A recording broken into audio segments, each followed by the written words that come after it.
Barbershop conversation, guys. Feel free to hit the subscribe button. So I'm reporting this again, and before I go, I'm not sure how long you guys gonna listen to this video, but I need non-black people, white people who are on the other side of the fence, to just shut up and listen. I'm not asking you to overreact and take a stance, but I think we're at I don't even know if we're at a crossroads, but we're at a time and space where people who are on the other side of the fence in terms of their stance on Colin Kaepernick and police versus black men being murdered, just take the time to listen.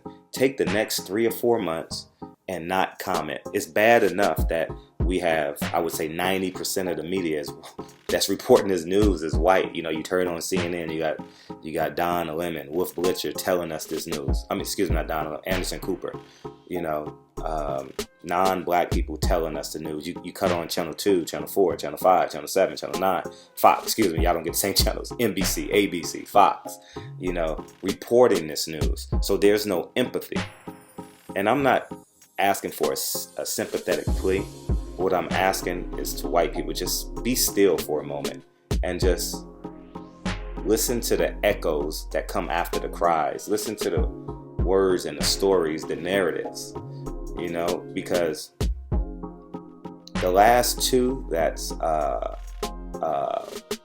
happened, you know, the young man in Minnesota was killed in front of his daughter and his girlfriend, or his stepdaughter and his girl, regardless, doesn't matter.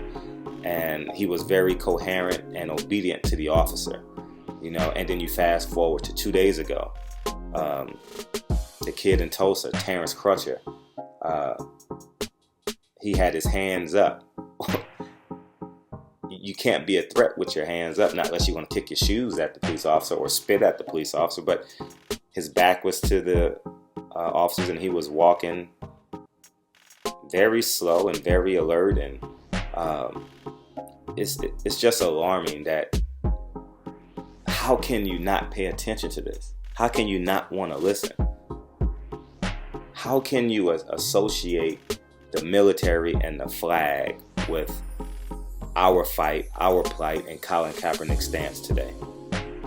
It doesn't make sense to me, you know. And this has become a song that we often sing, you know, and it's heart-wrenching, you know, to see his daughter crying, to see Eric Garner's son crying.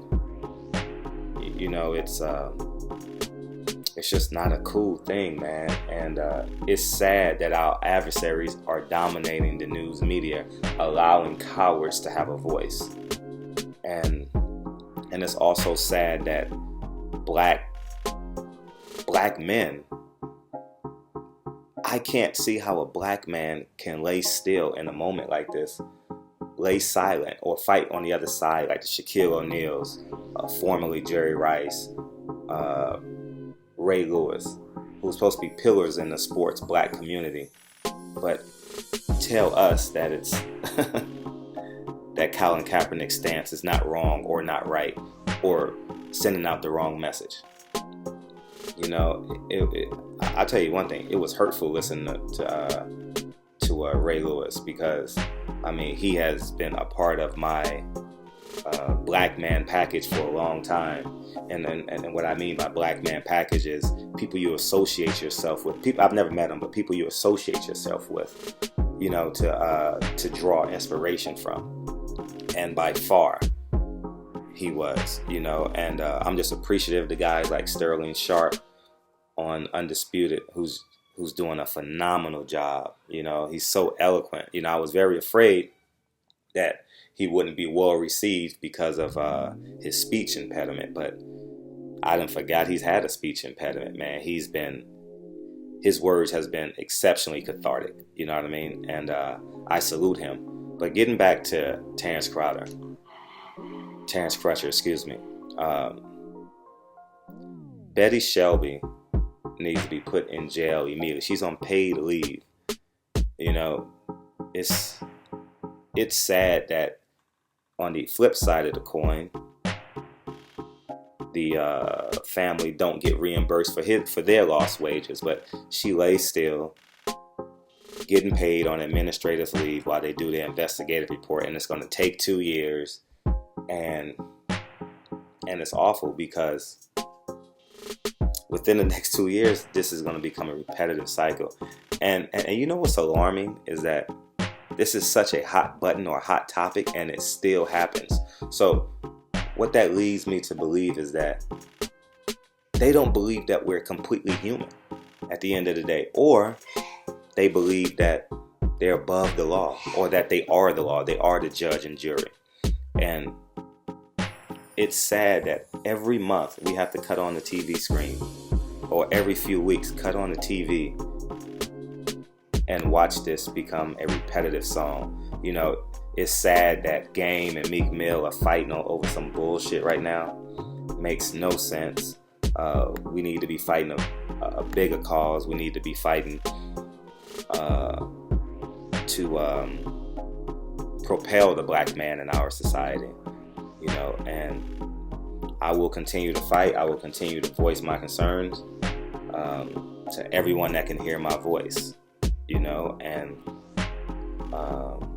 I wish that Michael Jordan would have taken a stance and not given the police $1 million and not given, I believe, the NAACP $1 million. Take a stance. You know, Cam Newton, take a stance. I mean, that's so cowardly of Cam Newton, because I'll tell you one thing. When Cam Newton was dabbing last year, after every touchdown, white people criticized him. When the owner of the Carolina Panthers told him don't get any tattoos or piercings or that in the draft meetings, we supported him. You know, when he had some eligibility issues, you know, when they questioned the relationship with his dad and the colleges at Florida, right? Before he transferred to Auburn, I believe, went to the junior college and then went to Auburn, we supported him. You know, if you, and it's just cowardly that a guy with the stature of Cam Newton is quiet. It's cowardly that people like, I'm not going to speak on him yet because I don't know his stance, but I saw an interview with him and he said no comment. You know, like Chris Paul and all these guys who are leaders on the field, but not leaders in the real war. You know, so Terence Crutcher, it's just a shame. 40-year-old black man gunned down with his hands up on video, and to the comments that they were saying in the helicopter was just you know, it was heart-wrenching listening to the commentary from the helicopter, how he wasn't a human being.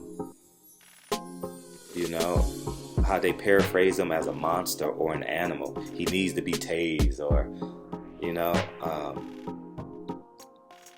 it's just heart-wrenching, guys. And I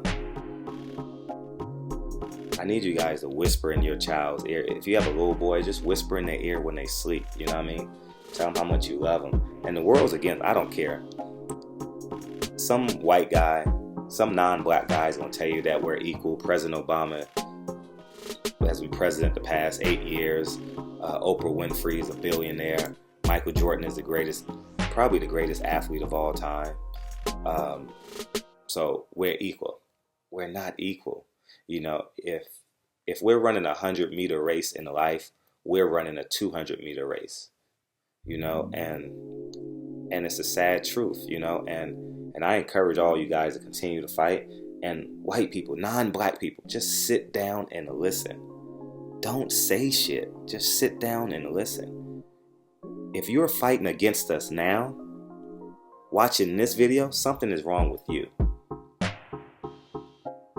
If you are a black athlete and you stand for the national anthem this Sunday, something is wrong with you. So barbershop conversation, guys. I'm just curious to see what's LeBron James, Carmelo Anthony, Chris Paul, Dwayne Wade, and there was a fifth athlete that wore the black tuxedos that gave that compelling speech at the ESPYs. What are you going to do? You know, and I challenge you guys to tweet them, Instagram them. What are you going to do? You know, because the shit has already hit the fan. You know what I mean? And then more shit is being thrown at the fan. More shit is being thrown at the fan. What are you going to do as a quote-unquote leader? Chris Paul is a quote-unquote leader of the Clippers. Well, now he's probably the leader of Los Angeles. We don't have a sports leader, so he's our adopted, since he didn't come here as a rookie, he's our adopted leader in sports from the black side, you know. What are you going to do? LeBron James is the leader of the sports world. He is the most powerful athlete, I would say, black athlete in the world right now. What are you going to do, LeBron James? You know, he's done an exceptional job in the state of Ohio, in the city of Cleveland and Akron.